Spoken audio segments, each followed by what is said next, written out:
กำลังย่างมาด้านหลังออกไปทางแถวพื้นขายเครื่องทางหลังนี่แหละ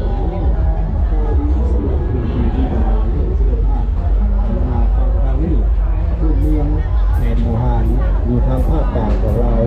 เป็นผู้ผลิตและจำหน่ายยาพิษราชนิดคนก็หลายอีกอันหนึ่งปีนี้เป็นปีท่องเที่ยวเนาะปีท่องเที่ยวลาวเพื่อนหากระเปิด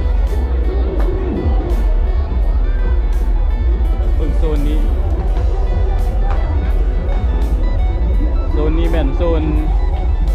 สัตว์มักโป่ง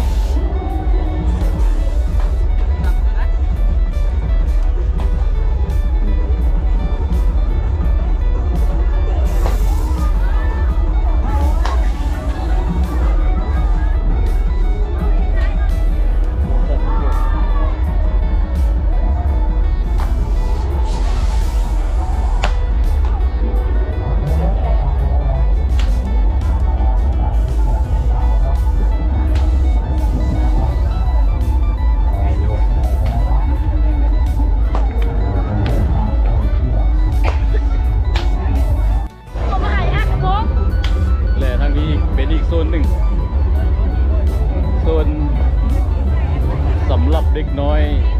เป็นอย่างลิ้นสไลเดอร์ผมนะเนาะเดี๋ยวสิเข้าไป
เพิ่งเป็นไม่ปั้นใจเสี่ยวหัวโมทนาไว้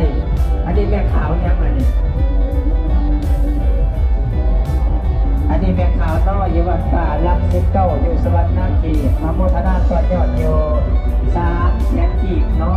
ะมวดถ่ายบนต่อยอด300,000 กีบอาหักพรเด้ออาภิวาทนาสีจันจังวัฏาปัญจนิโน